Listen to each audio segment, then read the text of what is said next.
I believe there hasn't been much of an uptake on the South African side from the Basotho nationals that are at home. From the Lesotho point of view and Lesotho's point of view of government, are you satisfied with the uptake of the Basotho nationals?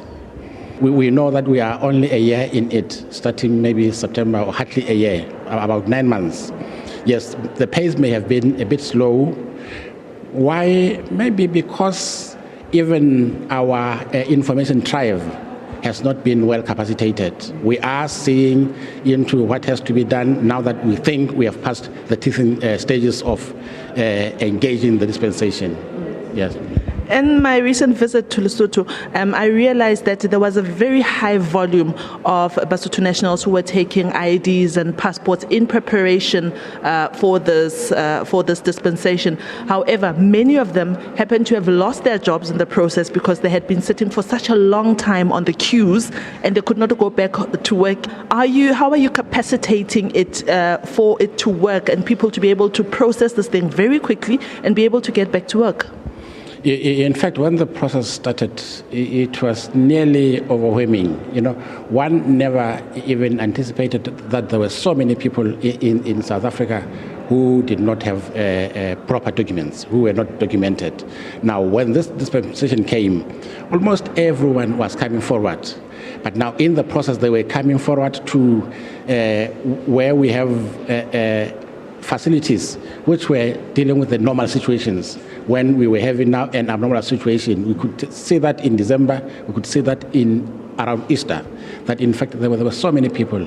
However, the capacity of our immigration department has been boosted in a way, in that in fact they are virtually working 24 hours, 7 days a week right now. How are you dealing with the high unemployment rate in Lesotho? For a very, very long time, the economy of Lesotho has been dependent on the economy of South Africa. The growth of South Africa has been dependent on the migrant workers from Lesotho. So that trend has always been there. Whether it is in domestic work, it is in farm work, it is in mining, that has always been the situation. So when our economy is growing, we expect that South Africa's economy will be growing also. When South Africa's economy grows, that spells the growth of our economy because the rand and ludi are tied together. We are hardly growing at 1%. Projections are that we will not be growing, we will rather be growing at around 0.8%. This spells trouble for Lesotho. How concerned are you? Very much concerned. In fact, we have seen, it has been said that the unemployment rate in South Africa is about 8.3 million. Now, if you have the absence of job opportunities in South Africa, which have to cater for 8.3 million, and we are hardly 2 million, then it means the extent to which that percentage is affecting the job opportunities in South Africa will definitely affect the intake or the employment of our people in Lesotho, because the economies are intertwined. We depend on what is being done in South Africa. Let's talk about the drought impact in the Mountain Kingdom.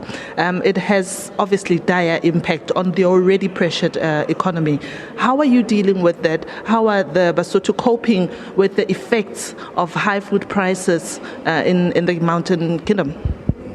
The moment you have a drought situation, it means even the job opportunities that are created by the farming activities in South Africa will fizzle out. They fizzle out, then it means we cannot have those people who are employed as farm workers on a seasonal basis being engaged. They have to remain at home, adding to those who are already not working. That means we have a crisis.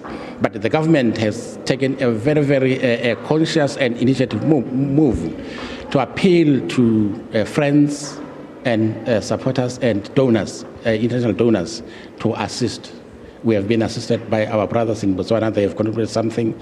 I know South Africa will contribute something. But even the international community is contributing something.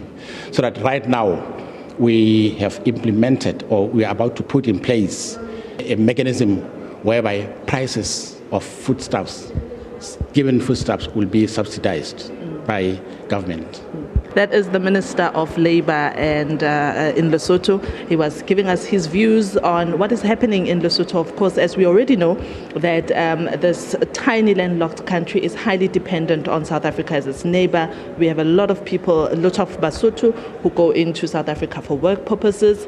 And of course, the impact that the South Africa's low economic growth is having on the Mountain Kingdom is obviously notable and quite enormous.